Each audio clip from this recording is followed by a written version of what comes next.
What's going on, everyone? Scott here. Welcome back to the channel. So, Michigan State basketball returned to the court Thursday, 8 o'clock on FS1 against Rutgers in the Breslin Center for senior day, the last time in the Breslin Center this season. Now, obviously, Michigan State coming off of a big week last week, winning at Purdue and at Indiana. First time since, I think, the 2013-14 season that you beat both of those teams on the road. When you look at Rutgers coming in 12-17 overall, 5-13 in the Big Ten. This is a team that Michigan State has seen earlier this year. You needed overtime for an 88-79 win. And we'll dive more into that game here as we get into this preview. But just kind of a recap, since we've seen Rutgers last, they have only won 3 games since that last time that Michigan State faced them. They've beaten Maryland 68-57. They beat Penn State 85-72. And then last time out, actually, they beat Maryland 69-65. So for this one, for Michigan State, obviously we said last time you needed overtime to beat Rutgers. And this game was a game on the road at Rutgers. Needed to turn it on in the second half and in overtime. Jeremy Fears kind of takes over in that one.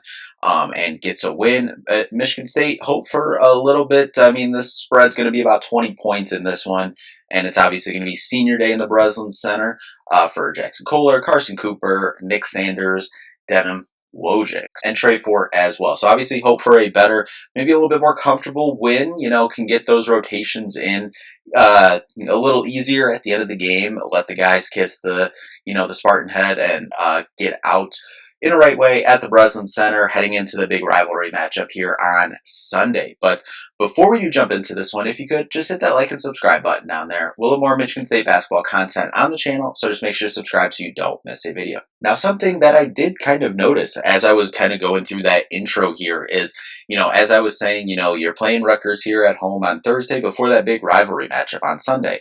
Well, last time Michigan State played Rutgers at Rutgers, it was the same week that they were having that big rivalry game, that Friday night, end of January, against that school down the road. So kind of same thing, just kind of flip-flop. This time you're playing Rutgers at home, and then you're going on the road to that school down the road. So hopefully there's no look ahead. I hope this team seems like they're locking in over the last couple games, especially with those 2 big-time wins on the road last week.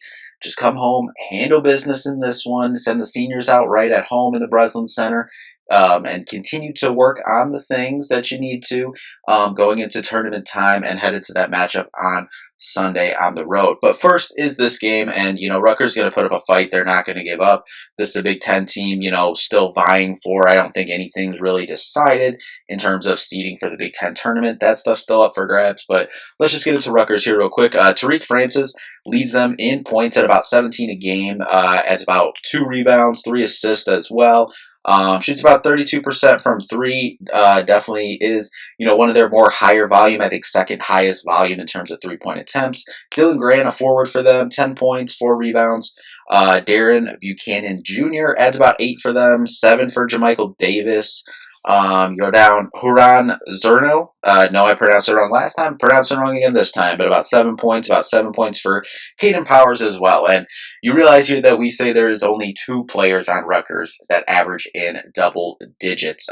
70 points per game average. Obviously, that is, not a lot of points. So Michigan State with their defense, hopefully gets to hold that quite a lot lower. They've obviously held teams a lot of the year, even though this last kind of quarter of the schedule, I guess, maybe, if you will, the defense hasn't maybe been where it has been at for the first, half or maybe a little more than half of the season.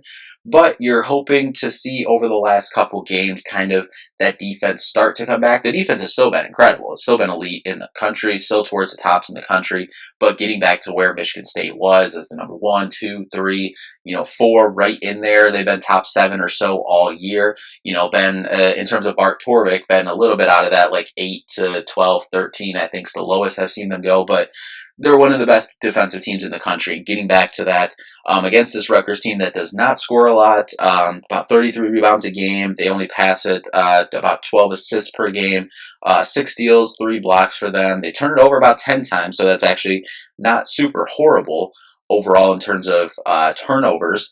Field goal percentage, they shoot about 42% from the field, 74% from the free throw line, and 32% from three. So this is a team not going to score a lot of points overall. I mean, you go through even their last couple games here. Last time out, as we said, they beat Maryland 69 points. A couple losses before that, 72-61. Their win, the most points they've scored in a while, was their win at Penn State, 85 in that one, 68 against Maryland. Going back to number 9, Nebraska, when they played them, they scored 68 in that one. So I just do want to kind of take a peek back at the last time that Michigan State did play Rutgers back in January. For Rutgers, it was Tariq Francis off the bench.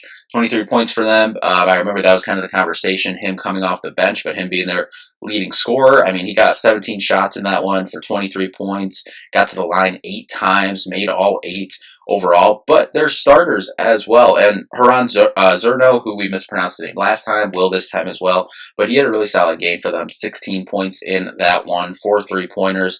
Darren Buchanan Jr. in the starting lineup for them, 14 points. JaMychal Davis plays all 40 minutes in that one, 15 points, 11 points from Dylan Grant. So really they had 5 guys, should I say, all scored in double digits, but they scored all their points. So for Michigan State in that one, Jackson Kohler, 12 points in that one. Colin Carr, 13. Coop, 12. Devine was obviously still there. He was 3 for 4 from 3. He had that big 3 late to help force overtime as well. Jordan Scott, 7 off the bench. Kurt Tang with 4. 2 for Denim Wojcik. But the story was Jeremy Fears getting hot there in that second half. 29 points overall, gets the free throw line 16 times, going 16 for 17 with 4 rebounds, 9 assists. I mean, if that's just kind of any, I guess, kind of a base starting scouting report for this game, but you look at the rebounds. I mean, more than doubled up Rutgers on the glass, 45-22. Rutgers only turned it over 5 times. Michigan State, a big reason why I think the game went the way it went was they had 15 turnovers in that one, and a lot of those turnovers did come from the post. 4 from Carson Cooper, 3 from Jackson Kohler, and then 3 for Cam Ward as well. So you add that up, that is 10 of your 15 turnovers coming from your front court. So that has got to be something that Michigan State looks to shore up. I feel like over the last little bit, in terms of Carson and in terms of Jackson, I feel like the turnovers from the post have been better, but continuing that, because that's been something at times when Jax gets, doubled, or at times I feel like during the year it's been Coop on, maybe dribble drives or, trying to drive to the paint off a post up or something, but gotta watch that, as that was obviously something that bit Michigan State last time against Rutgers, but obviously that was over a month ago. A lot has changed here. In terms of Michigan State, obviously with Devine being out, different starting lineups, different rotations, and whatnot. But for Rutgers overall, they're just looking kind of at overall stats for them. They're 295th in 3-point offense with 328 3-point defense, 333rd in 2-point offense, and 194th 2-point defense. So in this one, hoping to get some good looks, create some good stuff, but really continue to get the guys that you need to get rolling going into, Sunday and going into tournament time, both Big Ten and NCAA tournament. We saw a big time game from Jax getting the shot going last time out and getting good things going, and made it a conscious effort to go to him early. I'd like to do that again in this one. Go down low to him early, start working, kind of like we talked about going into last game and what kind of came to fruition. Dumping it down to him inside, letting him go to work, watch, kind of if they're doubling, kind of play make off him. If they're playmaking off him, either high-low with him and Coop, or back out to, Scott, get that 2-guard rolling. We saw Kurt Tang have an incredible game last time out. So there's definitely still things that Michigan State needs to work on going into the end of the season here and into tournament time, and hopefully able to kind of just loosen all the screws in this one, still respecting Rutgers. We saw what happened last time out when we played against them. Got to be able to take care of the ball, and be able to execute in this one at home. Don't want to play around and let a team like Rutgers, who is still really kind of out of NCAA tournament implications, overall. Whereas their only kind of hope for postseason play is, winning out in the Big Ten tournament. So, looking for something to kind of feel good for them about at this point in the season, and obviously respect any Big Ten opponent.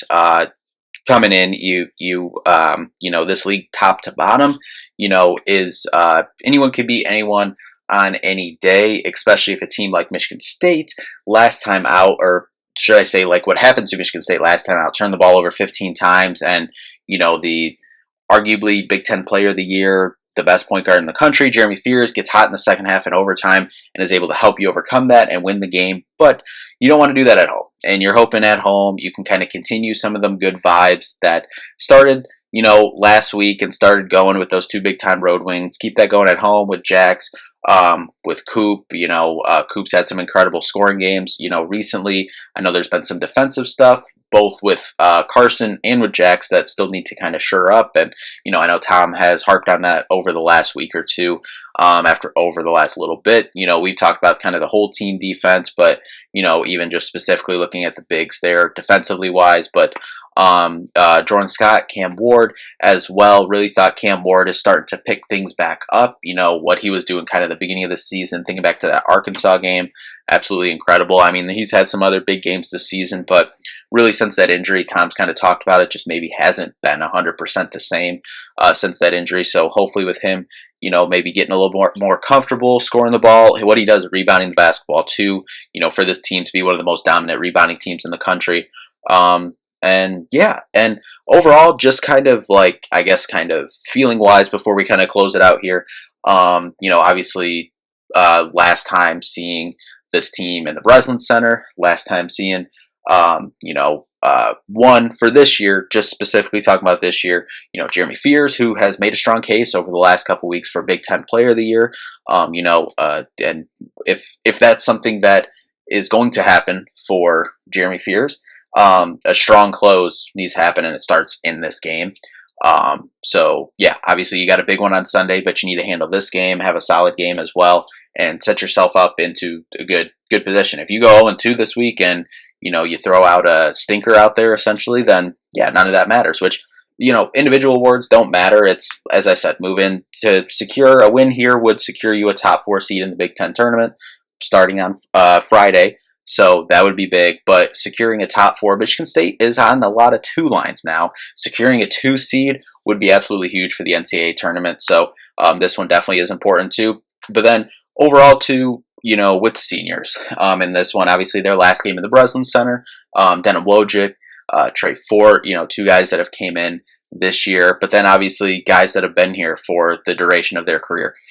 Nick Sanders, obviously a guy who is a walk-on, but has been around the program obviously his whole career, and I know he's someone that Tom talked about. He was trying to convince to be a GA, come back. So hopefully he maybe stays around the program if that's something he wants, but has provided some incredible moments in the Breslin Center and for this team overall throughout his career. Carson Cooper, I mean, it's really one of the more talked about stories in college basketball, the improvement of Carson Cooper. I mean, obviously he came in 0, 2 stars, whatever it was, no real major offers outside of Michigan State, and what he's developed over the last couple years, and specifically this year, how he looks. I mean, we saw him, over the last year or so defensively wise, but this year what he's done offensively, I mean, he's had many high scoring games for Michigan State, and he's had stretches where he saved them, and he's even expanded his game. It's not just the rolls and the lobs and the dunks near the basket. I mean, he's got a little bit of post up game. He's gotten to that hook shot a few times, but that jumper, that mid range jumper, he's hit a 3 this year as well. So just the overall development of Carson Cooper's game has been incredible to watch throughout his career. Jackson Kohler, obviously too. Obviously Jackson was one in this class that came in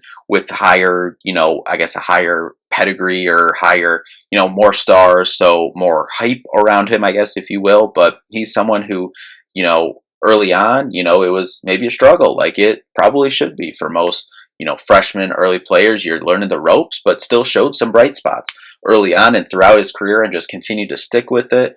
build, and he's having his best year here as a senior. Could not be more happy for him. Obviously, he's coming off of, he's had like a month and a half or so of struggles since that West Coast trip. So it was good to see him against Indiana kind of start to see some shots to go and whatnot. So hope all the seniors have a good send off here in the Breslin Center and have their moment in this one. But heading over to Bart Torvik has Rutgers as the number 137th team in the country overall, and the number 140th team adjusted efficiency offense, 155th adjusted efficiency defense. Now Michigan State on Bart Torvik overall, they are at number 11 currently, number 8 in the AP poll, and 35th adjusted efficiency offense. They've came from like 78, I think they might have been at one point, somewhere up there. They were high up there, all the way up to 35 now, and back to number 7 adjusted efficiency defense here on Bart Torvik. Bart Torvik has this one as an 81-60 Michigan State win. So hopefully it's a good send-off here in the Breslin Center for the seniors, for the team as a whole. Obviously gone through kind of a lot this year, some ups and downs, but I'd say mostly ups overall. And yeah, hope to send this team outright in the Breslin Center. Senior day, always emotional, always emotional. You get attached to these teams, these players, whatever. So a tear or two will be shed in the Breslin Center for our seniors here in this one. But can't wait to see this one. Can't wait to see how they come out in this one. Close this regular season out here in the Breslin Center before heading on the road to that school down the road to officially close the regular season before heading into tournament time. But anyway, that'll do it for this one. We'll be back with the recap after this one. So thank you all so much for watching. We'll see you in the next one. Peace out.